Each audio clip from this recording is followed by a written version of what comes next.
Stephen stepped into the CEO's office expecting the worst: a termination, a demotion, or removal from the biggest project of his career.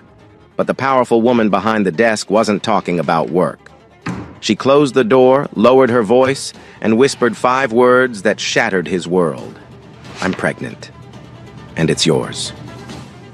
One night. One mistake buried 3 months ago. Now it had returned to collect its debt. Ellie Sterling, the untouchable ice queen of Sterling and Associates, sat across from him waiting for his response. The only question left hanging: would he run or step into the storm? Before we dive deeper into Stephen's story, I'd love to know, where are you listening from today? Drop your city or country in the comments, and if you're new here, hit that subscribe button so you don't miss how this incredible journey unfolds. Stephen Thompson had spent the last 9 years building a life that left no room for mistakes. As a senior project manager at Sterling and Associates, one of the most prestigious financial consulting firms in the country, he understood the unwritten rules better than anyone. Be early, be prepared, be invisible when necessary, indispensable when it mattered. Never give them a reason to question you. Being a black man in a boardroom full of people who didn't look like him had taught Stephen one fundamental truth: perfection wasn't optional. It was survival. He had learned this lesson long before corporate America. He had learned it watching his father work double shifts only to be passed over for promotions that went to less qualified men. He had learned it in college, where professors questioned whether his scholarship was truly merit-based. And he had learned it most painfully 9 years ago, standing in a hospital room, holding his wife's hand as she took her last breath. Sarah had been the love of his life. When a drunk driver ran a red light and changed everything, Stephen was left with a 3-year-old daughter and a grief so heavy he thought it might crush him. But Zoe needed him, so he did what he always did. He kept moving, kept working, kept being perfect.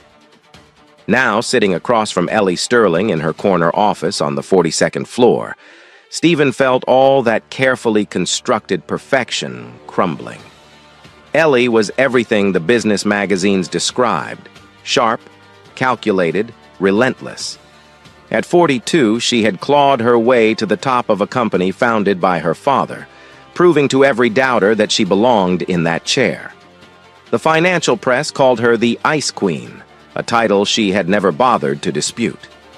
In the 3 years Stephen had worked under her leadership, he had seen her reduce executives to stammering messes with a single raised eyebrow. But right now, her hands were trembling. "I've been to 3 doctors," Ellie said, her voice stripped of its usual authority. "The results are conclusive. I'm 12 weeks along." Stephen stared at her, his mind racing through calculations he didn't want to make. 12 weeks. That meant... "The company anniversary party," Ellie continued, reading his thoughts. 3 months ago. The memory hit Stephen like a physical blow. That night had been an aberration, a crack in both their carefully maintained facades. He remembered staying late to finish a presentation, noticing the light still on in her office well past midnight. He remembered knocking on her door, expecting to find her reviewing quarterly reports. Instead, he found her sitting on the floor, mascara streaked down her face, an empty glass beside her. "My mother died this afternoon," she had told him, her voice hollow. "I was in a meeting when it happened. A meeting I scheduled because I thought I had more time." Stephen had never seen Ellie vulnerable. He didn't even know she was capable of it. But that night, she wasn't the Ice Queen or the CEO or anyone's boss. She was just a woman who had lost her mother, sitting alone in an office because she had no one else to call. He should have left, should have offered his condolences and walked away. But something about her grief had unlocked something in his own. He found himself sitting beside her talking about Sarah, about loss, about the guilt that never quite faded. One conversation became 2 drinks, became something neither of them planned. In the morning, they had agreed without discussion. It never happened. They would return to their roles, boss and employee, CEO and project manager, and pretend that moment of weakness didn't exist. But biology had other plans. "I'm telling you this as a courtesy," Ellie said now, her composure slowly reconstructing itself. "I've already consulted my legal team. There's no obligation on your part. No one needs to know you're involved." She reached into her desk and pulled out a folder, sliding it across to him. Stephen recognized the gesture. It was the same efficient motion she used in board meetings when presenting acquisition offers. "These are your options," she continued. "Option 1, complete confidentiality. I handle this privately and your name never appears in any documentation. Option 2, a formal agreement outlining limited parental rights and financial obligations. Option 3, stop." The word came out harder than Stephen intended. "Just stop." Ellie's eyes widened slightly, the only indication that his interruption had surprised her. "You're presenting this like a quarterly report," Stephen said. "Like it's a problem to be managed." "Because that's what it is." Ellie's voice had recovered its edge. "I didn't plan this. I've never wanted children, and I certainly never intended to complicate both our careers with a scandal that could destroy everything we've built. So what are you going to do?" The question hung between them. For the first time, Stephen saw something flicker across Ellie's face. Uncertainty. The Ice Queen didn't have an answer. "I don't know," she admitted. "That's why I needed to tell you first, before I make any decisions." Stephen stood, moving to the window. 42 floors below, the city churned with people who had no idea his world had just tilted off its axis. He thought about Zoe, home right now with the babysitter, probably doing homework or watching videos on her tablet. He thought about what this would mean for her, a father suddenly entangled with his boss, their family becoming office gossip. He thought about Sarah, and what she would tell him to do. "Don't live like life is a prison sentence," she used to say. "You're so afraid of making mistakes that you forget to actually live." "I need time to think," Stephen said finally. "Of course." Ellie's professional mask was back in place. "Take whatever time you need. My door's open when you're ready to discuss options." Options. There was that word again, as if they were negotiating a contract instead of discussing a child. Stephen left her office without another word. The drive home felt longer than usual, every red light an opportunity for his mind to spiral into worst-case scenarios. His career was built on being above reproach. What would happen when people found out he had slept with his boss? It didn't matter that it was one night, that they were both single adults, that no professional boundaries had been crossed before or since. The story would write itself. Ambitious black employee sleeps his way into CEO's favor. He could already hear the whispered assumptions, see the knowing looks from colleagues who had always searched for reasons to doubt him. When Stephen finally pulled into his driveway, the porch light was on, and he could see Zoe's silhouette in the living room window. His daughter. His reason for everything. Inside, the babysitter gave her usual report. Homework done, dinner eaten, only 30 minutes of screen time, and left with a cheerful wave. Stephen found Zoe curled up on the couch with a book, her reading glasses slightly askew. At 12, Zoe was already showing signs of the woman she would become. Smart, observant, with her mother's eyes and her father's stubborn determination. She had been 3 when Sarah died, young enough that her memories of her mother came mostly from photographs and stories Stephen told her. Sometimes he caught her staring at old pictures, trying to hold on to something she could barely remember. "Hey, Dad." Zoe looked up from her book. "You're home late." "Meeting ran long." The lie came easily, and Stephen hated himself for it. Zoe studied him with that unsettling perceptiveness she had inherited from Sarah. "You okay? You look weird." "Just tired." Another lie. They were stacking up quickly. Stephen busied himself in the kitchen, reheating leftovers he had no appetite for. Through the pass-through window, he could see Zoe pretending to read while actually watching him. She always knew when something was wrong. She just didn't always push. Tonight, she pushed. "Dad." Zoe appeared in the kitchen doorway. "You can tell me if something's going on. I'm not a little kid anymore." Stephen looked at his daughter, This fierce, brilliant girl, who had already survived more loss than most adults. She deserved better than a father who hid things from her. But she also deserved a father who had all the answers, and right now, Stephen had nothing but questions. "It's just work stuff," he said. "Nothing you need to worry about." Zoe's expression flickered with something that looked like disappointment. "Okay." She turned and walked back to the living room. Stephen stood alone in the kitchen, the microwave humming beside him, and thought about all the ways his life was about to change. That night, after Zoe had gone to bed, Stephen sat in his home office, staring at a photograph of Sarah on his desk. They had taken it on their honeymoon, her laughing, him pretending to complain about the camera angle. "What would you tell me to do?" he whispered to the photograph. Sarah, of course, didn't answer, but he could imagine what she might say.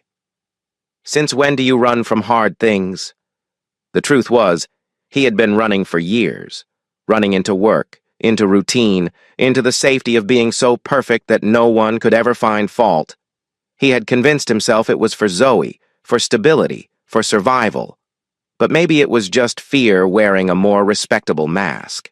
The next morning, Stephen arrived at Sterling and Associates an hour early. Ellie was already in her office. She was always in her office, visible through the glass walls that separated the executive suite from the rest of the floor. He knocked once and entered without waiting for an invitation. Ellie looked up from her computer, her face carefully neutral. "Have you made a decision about which option?" "I'm not picking from a menu," Stephen interrupted. "Whatever you decide about this pregnancy, I need you to know something. I'm not going to disappear. I'm not going to pretend this didn't happen. And I'm not going to let you handle this alone just because it's more convenient for everyone." Ellie stared at him as if he had started speaking a foreign language. "Do you understand what you're saying?" she asked quietly. "If people find out..." "I know exactly what happens if people find out. I've been calculating those risks my entire life." Stephen took a breath. "But I have a daughter at home who's going to grow up and ask me what kind of man I am.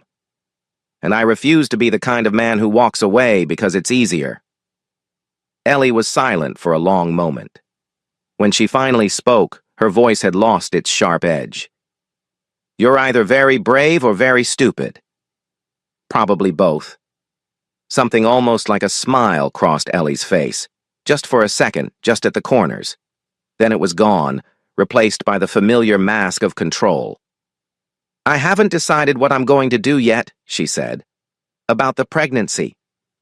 "I know," Stephen replied, "but whatever you decide, you won't be making that decision alone." He turned and left her office, feeling the weight of every eye on the floor following him through the glass walls. The storm was coming. But for the first time in years, Stephen Thompson wasn't running from it. The first whisper reached Stephen 3 days later. He was standing at the coffee machine on the 38th floor when he overheard 2 junior analysts talking behind the partition. They didn't know he was there, and they didn't bother lowering their voices. "Did you see Thompson coming out of her office again this morning? 3rd time this week. I heard he's been getting all the premium assignments lately. Must be nice to have that kind of access." Stephen's hand tightened around his coffee cup. He had spent his entire career avoiding exactly this kind of speculation. Now it was finding him anyway, and the worst part was that the rumors weren't entirely wrong, just wrong in all the ways that mattered. He walked back to his desk without acknowledging the analysts, feeling their eyes follow him across the floor. Over the next few weeks, the atmosphere at Sterling and Associates shifted in ways that were difficult to name, but impossible to ignore. Stephen noticed colleagues who used to stop by his desk for casual conversation suddenly finding reasons to be elsewhere. Meeting invitations that once included him as a matter of course now arrived late or not at all. The change was subtle enough to deny, but consistent enough to feel. Ellie, for her part, maintained her usual distance. In public, she treated Stephen exactly as she treated every other senior manager, with professional courtesy and nothing more. But Stephen could see the strain wearing on her, the morning sickness she tried to hide by scheduling earlier meetings. the way she gripped the edge of her desk during long presentations, the careful loosening of her usually impeccable wardrobe. She was 16 weeks pregnant now, and the secret was becoming harder to keep. One Thursday afternoon, Stephen was called into a conference room for what his calendar described as a routine project review. Instead, he found himself facing Helen Cross, the head of human resources, and two members of the legal team he didn't recognize. "Mr. Thompson," Helen began, her smile not quite reaching her eyes, "we appreciate you taking the time to meet with us." "Of course." Stephen kept his voice steady. "What's this about?" "Just some standard questions regarding your recent interactions with Ms. Sterling." Helen opened a folder in front of her. "We've noticed you've had an unusual number of private meetings with the CEO over the past month, more than your position would typically require." Stephen felt the walls closing in. "Ms. Sterling has been consulting me on several high-priority projects. Our meetings have all been work-related." "I'm sure they have." Helen's tone suggested otherwise. "However, given the company's policies on workplace relationships, we need to ensure that all professional boundaries are being maintained." The questions continued for another 45 minutes. When did these meetings start? What was discussed? Had there been any personal contact outside of work hours? Stephen answered each question carefully, truthfully where he could, evasively where he had to. By the time he left the conference room, his shirt was damp with sweat. That evening, he found Ellie waiting by his car in the parking garage.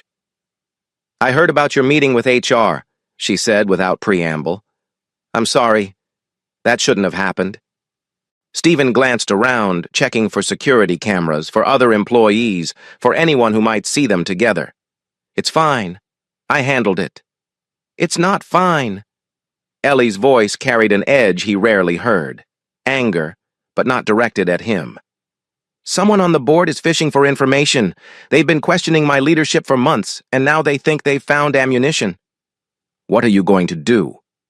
Ellie didn't answer immediately. In the harsh fluorescent light of the garage, she looked exhausted in a way that makeup couldn't hide. "I don't know yet, but I need you to understand something. If this becomes public, if anyone finds out about us, you'll be the one who suffers most. People will say you manipulated your way into my favor. They'll question every promotion, every project, every success you've ever had." "I know." "Do you?" Ellie stepped closer, her voice dropping. "Because I've spent 20 years in this industry. I know how these stories end. The woman gets called ambitious. The man gets called predatory. And if the man happens to be black—" She stopped herself, but the implication hung between them. Stephen had lived that reality his entire career. He didn't need her to spell it out. "I knew the risks when I told you I wouldn't walk away," he said. "That hasn't changed." Ellie studied him for a long moment, her expression unreadable. Then she nodded once and walked toward her own car without another word. At home, Zoe was waiting with a look that Stephen had come to dread, the look that said she had questions he wasn't ready to answer. "Mrs. Patterson next door asked me something weird today," Zoe said as Stephen hung up his coat. "She wanted to know if you were dating anyone." Stephen froze. "What did you tell her?" "I said no. Was I supposed to say something else?" "No. That was the right answer." Zoe crossed her arms. "Dad, you've been acting strange for weeks. Coming home late, checking your phone constantly, barely eating dinner. Whatever's going on, I can handle it." Stephen looked at his daughter, this 12-year-old girl who had already handled more than any child should. She had lost her mother at 3. She had watched her father disappear into work and grief. She had learned to make her own breakfast and help with laundry and be independent in ways that sometimes broke his heart. She deserved the truth. But the truth would change everything, and Stephen wasn't sure either of them was ready for that. "It's complicated," he said finally. "Work stuff. I promise I'll explain when I can." The disappointment in Zoe's eyes cut deeper than any HR interrogation. "You always say that." She turned and walked to her room, closing the door with a soft click that felt louder than a slam. 3 weeks later, the crisis Stephen had been dreading arrived without warning. He was in a budget meeting when his phone buzzed with an emergency notification. Ellie Sterling had collapsed during a board presentation and was being rushed to the hospital. Stephen left the meeting without explanation, ignoring the confused looks from his colleagues. The drive to the hospital took 17 minutes, each one feeling like an hour. By the time he reached the emergency department, Ellie had already been moved to a private room, and a cluster of executives from Sterling and Associates were gathered in the waiting area, speaking in hushed, urgent tones. Stephen recognized the chief operating officer, the head of investor relations, and 2 board members. None of them looked happy to see him. Thompson, the COO, a silver-haired man named Richard Hayes, stepped forward with barely concealed suspicion. "What are you doing here?" "I heard Ms. Sterling was hospitalized. I wanted to make sure she was okay." "That's very considerate of you." Richard's tone made clear it was anything but. "However, this is a matter for senior leadership. I'm sure you understand." Before Stephen could respond, a nurse emerged from the hallway. "Is there a Stephen Thompson here? Ms. Sterling is asking for him." The silence that followed was deafening. Stephen could feel the weight of every stare as he walked past the executives and followed the nurse down the corridor. Ellie lay in the hospital bed, hooked up to monitors that beeped with quiet regularity. Without her armor of designer suits and perfectly applied makeup, she looked smaller somehow, more human. "Close the door," she said as Stephen entered. He did, then stood at the foot of her bed, unsure what to say. "Preeclampsia," Ellie said before he could ask. "Early onset. The doctors say it's manageable if I reduce my stress and take it easy." A bitter laugh escaped her lips. "Take it easy, as if that's an option. What does this mean for the pregnancy?" Ellie turned to look out the window. The city skyline was visible in the distance, the Sterling and Associates building a gleaming tower among dozens of others. "It means I have to choose. My career or this baby. Because apparently I can't have both."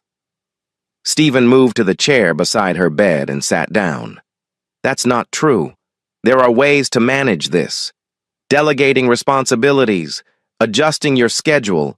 You don't understand." Ellie's voice cracked, just slightly before she regained control. "I've spent my entire life proving I belong in that corner office. My father never believed I could run his company. Half the board still thinks I got the job because of my last name. If I show any weakness now, they'll use it to push me out. So you'd rather risk your health? Risk the baby?" The question hung in the air. Ellie didn't answer for a long time. "My mother gave up everything for her family," she finally said.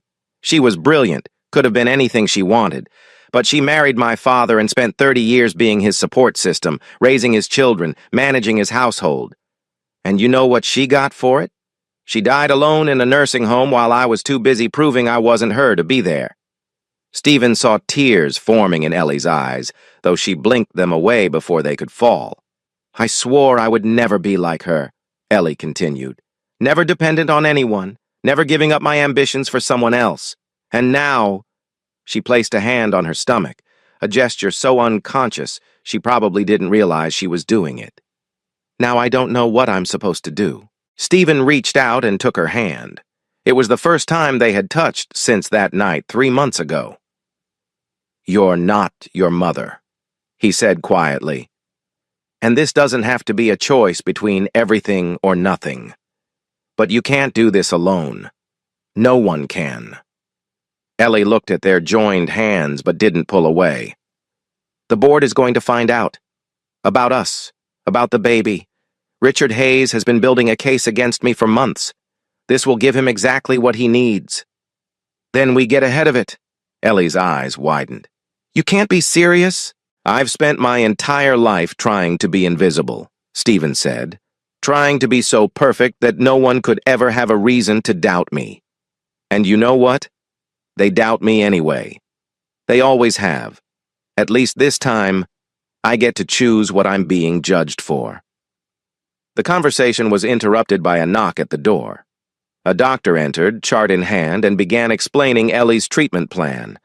Bed rest, medication, regular monitoring. The baby was stable for now, but the next few months would require careful management. Stephen listened, asked questions, took notes on his phone. When the doctor left, Ellie was watching him with an expression he couldn't quite read. "Why are you doing this?" she asked. "You could walk away. Protect your career, your reputation. No one would blame you." Stephen thought about Zoe, about the look of disappointment in her eyes when he kept choosing easy lies over hard truths. He thought about Sarah, about the life they had built together before it was stolen from them. He thought about the man he wanted to be versus the man he had become. "Because my daughter is going to ask me someday what I did when things got hard," he said. "And I want to be able to look her in the eye when I answer." 2 days later, Stephen stood before the Sterling and Associates Board of Directors. The conference room on the 45th floor was designed to intimidate. Floor-to-ceiling windows, a table that could seat 30, portraits of company founders lining the walls. Richard Hayes sat at the head of the table, flanked by board members who watched Stephen with expressions ranging from curiosity to barely concealed hostility. Ellie was still in the hospital, but she had arranged this meeting before Stephen could talk her out of it. "Mr. Thompson," Richard began, "we've asked you here to clarify certain rumors that have been circulating regarding your relationship with Ms. Sterling." Stephen stood at the end of the table, refusing the offered seat. "I'm happy to clarify. I am the father of Ms. Sterling's child. Our relationship occurred outside of work hours and has not affected any professional decisions at this company." The room erupted. Board members spoke over each other, demanding explanations, expressing outrage, questioning everything from Stephen's integrity to Ellie's judgment. Richard Hayes leaned back in his chair with the satisfied expression of a man whose suspicions had just been confirmed. "This is exactly the kind of scandal we cannot afford," Richard declared when the noise subsided. "Our clients trust us with billions of dollars. If word gets out that our CEO has been conducting inappropriate relationships with subordinates..." There was nothing inappropriate about it. Stephen's voice cut through the murmurs. "Two single adults made a personal choice that had nothing to do with this company. What's inappropriate is treating Ms. Sterling's pregnancy as a scandal instead of a private matter." "You're in no position to lecture us about propriety," Richard snapped. "Your judgment is clearly compromised." "My judgment has delivered 3 of the highest-performing projects in company history over the past 2 years. My judgment helped secure the Morrison account when everyone else said it was impossible. My judgment is the reason I'm standing here instead of running from a situation that would be easier to ignore." The board members exchanged glances. Stephen could see the calculation happening behind their eyes, the weighing of risk against reward, reputation against results. "What exactly are you proposing?" asked a woman at the far end of the table. Margaret Powell, the longest-serving board member and someone Stephen had always respected. "I'm proposing that we handle this like professionals," Stephen replied. "Ms. Sterling's medical condition requires accommodation. I'm prepared to formally declare our relationship to HR and accept whatever oversight the board deems appropriate. But I will not pretend this child doesn't exist, and I will not let you use this situation to undermine a CEO who has increased company profits by 37% in 3 years." The vote took less than 10 minutes, 7-5 in favor of allowing Ellie to continue in her role with increased board oversight and mandatory disclosure of her pregnancy to senior leadership. It wasn't a complete victory, but it wasn't a defeat either. As Stephen left the conference room, Margaret Powell stopped him in the hallway. "That took courage," she said. "More courage than most men in your position would have shown." "It didn't feel like courage. It felt like the only option." Margaret smiled slightly. "That's usually what courage feels like." When Stephen visited Ellie in the hospital that evening, she had already heard the news. "You didn't have to do that," she said. "Yes, I did." Ellie was quiet for a moment, staring at the ceiling. "I've been thinking about what you said, about not doing this alone." She turned to face him. "I'm going to take the medical leave. Let Richard Hayes run day-to-day operations for the next few months. Focus on getting through this pregnancy safely. Stephen felt something loosen in his chest. That sounds like a good plan. But there's something else. Ellie's voice hardened with familiar resolve. When this baby is born, I need you to understand. I can't promise anything. Not a relationship, not a family. I don't know how to do those things. I've spent 42 years making sure I never had to learn. I'm not asking for promises. Then what are you asking for? Stephen considered the question carefully. A chance. That's all. A chance to figure this out together instead of separately. Ellie held his gaze for a long moment. Then slowly, she nodded. The weeks that followed settled into an uneasy rhythm. Ellie worked from home, attending board meetings by video conference and delegating responsibilities she had never trusted anyone else to handle. Stephen continued his projects at the office, weathering knowing looks and whispered conversations with the same quiet determination he had carried his entire career. But the strain was taking its toll. On both of them. One evening, Ellie called Stephen with news that her doctors were pleased with her progress. The baby was healthy.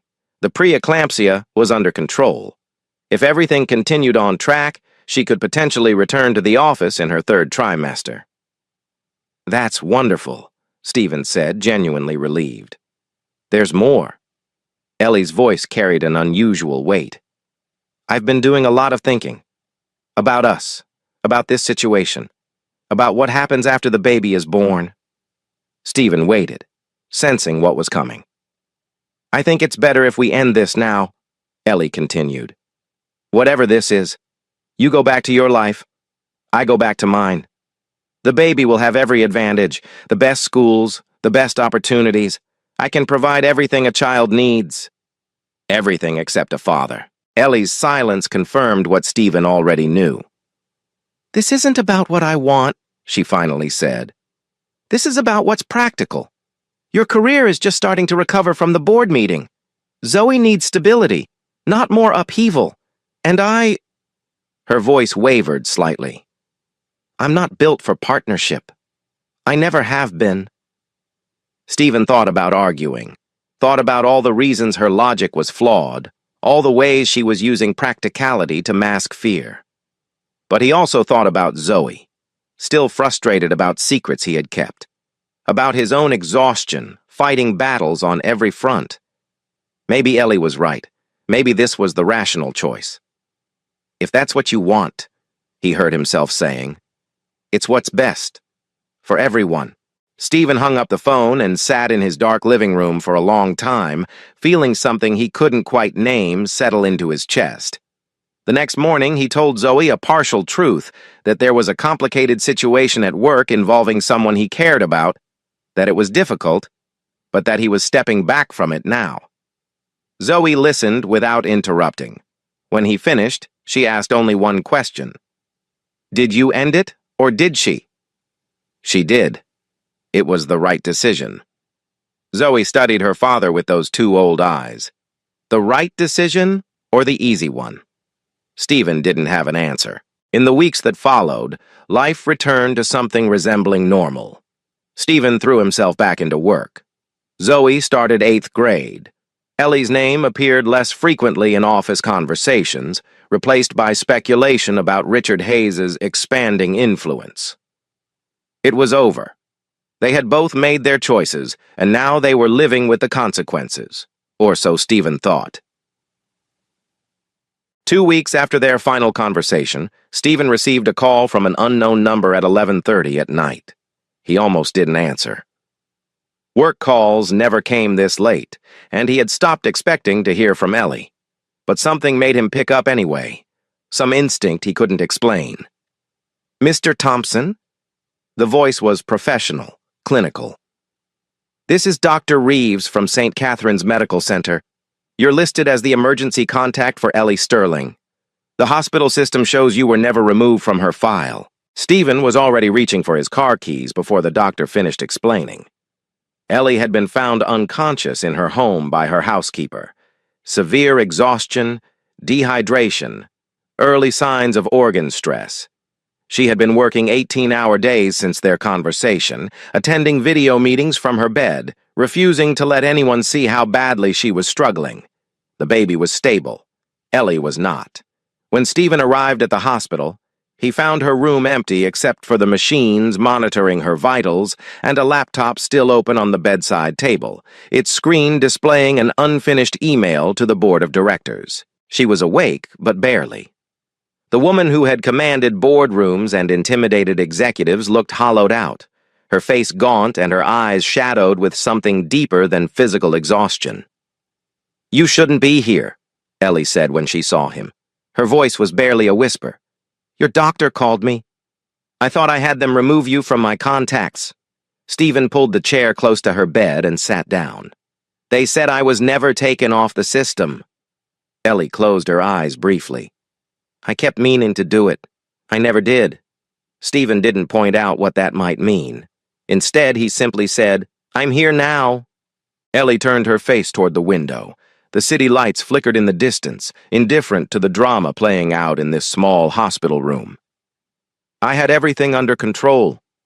You nearly killed yourself." The words hung between them, brutal in their honesty. Ellie didn't deny them. "I thought I could handle it," she finally said. "I've handled everything else alone. My career, my father's expectations, my mother's death. I thought this would be the same. But it's not." Ellie's hand moved to her stomach, that same unconscious gesture Stephen had noticed months ago. "The doctor says the baby is fine. Strong heartbeat, normal development. She's a fighter." A ghost of a smile crossed her lips. "She takes after her mother." Stephen felt something shift in his chest. "She? I found out last week I was going to—" Ellie stopped, shaking her head. "It doesn't matter. I made my decision. This is my responsibility, not yours." "You're right," Stephen said. "You made a decision.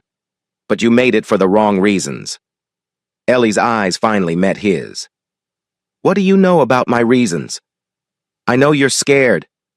I know you spent your whole life building walls because you watched your mother give up everything and you swore you'd never be that vulnerable. I know you think pushing me away is some kind of strength." Stephen leaned forward. "But I also know that lying in a hospital bed alone, working yourself to death because you're too proud to ask for help, that's not strength, Ellie. That's just another kind of giving up." Ellie's composure cracked just slightly. "I don't know how to do this. I don't know how to need someone. I don't know how to be a mother or a partner or anything other than what I've always been."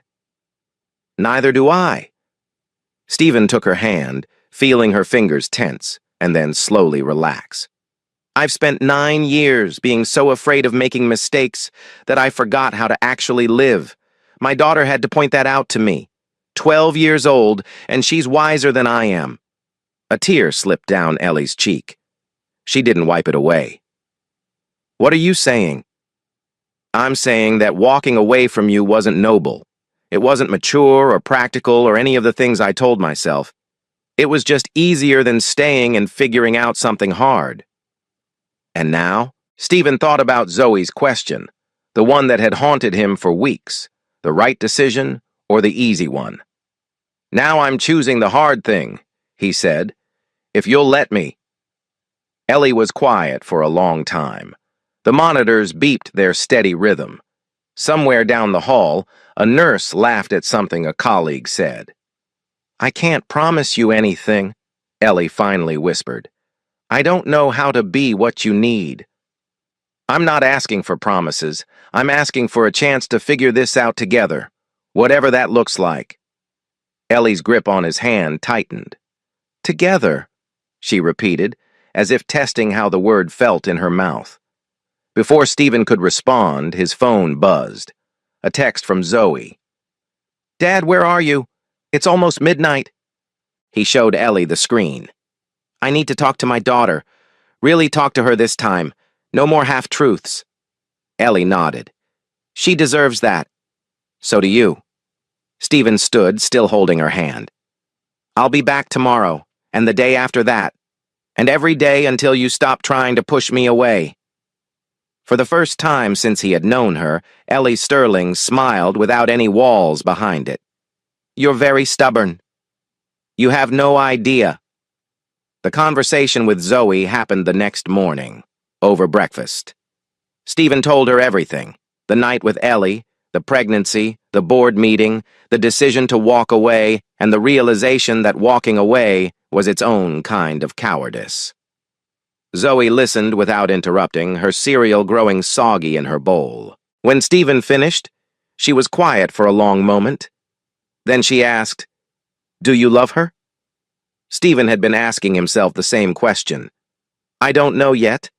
What I do know is that I can't abandon her, and I can't keep lying to you about who I am and what I'm doing." Zoe nodded slowly, processing. "Is the baby going to be my sister?" "Half-sister. Yes." Another long silence.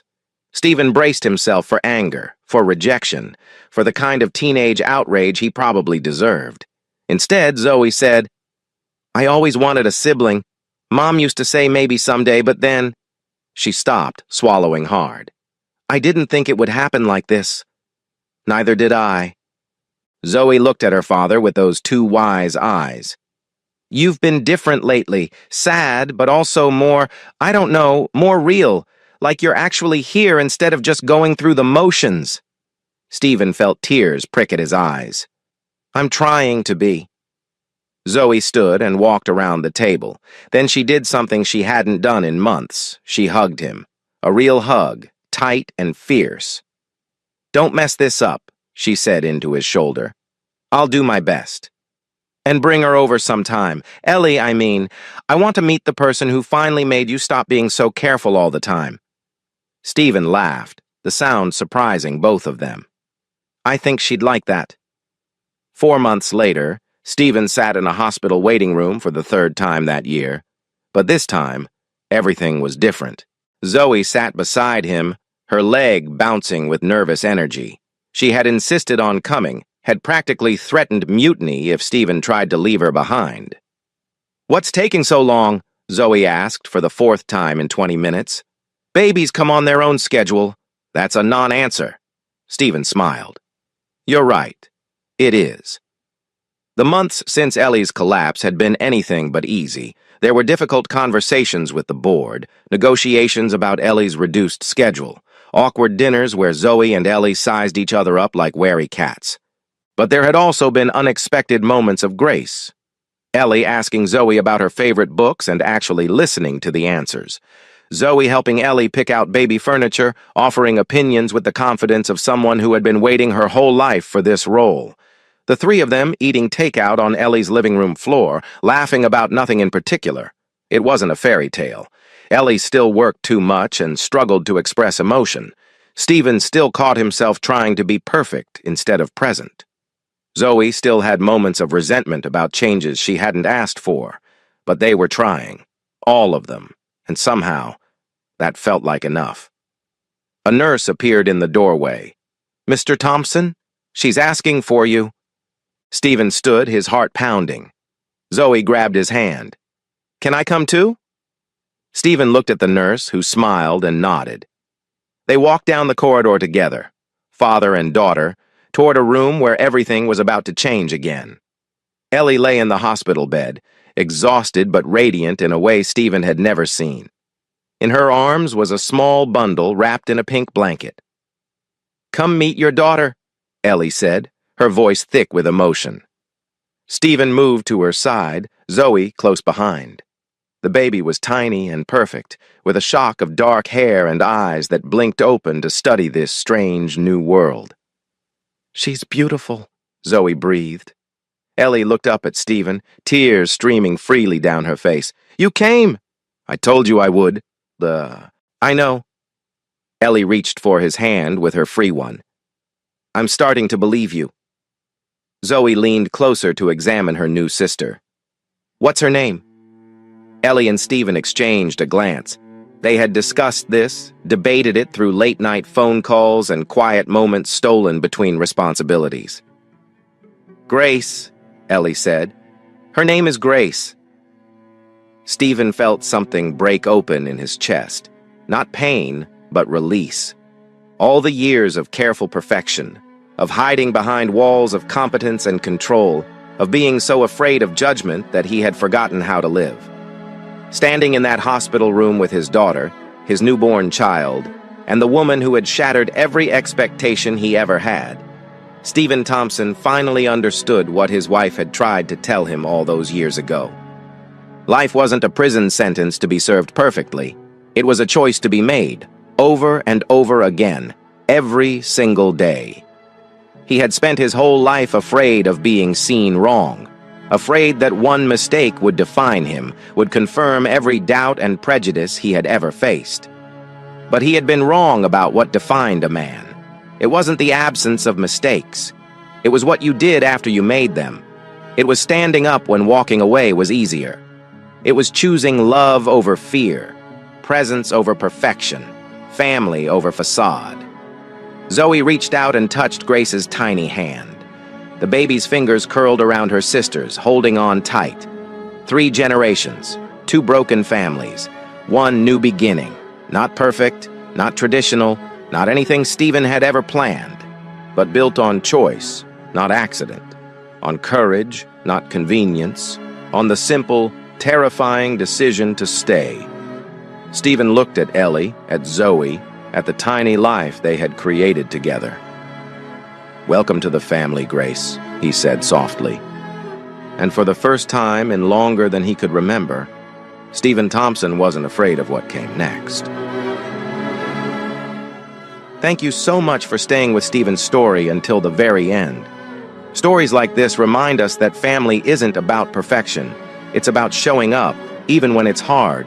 If this story moved you, I'd love for you to subscribe and join this community. We share stories every week about real people facing impossible choices and finding their way through. Hit that subscribe button, leave a comment telling me what part touched you most, and I'll see you in the next one.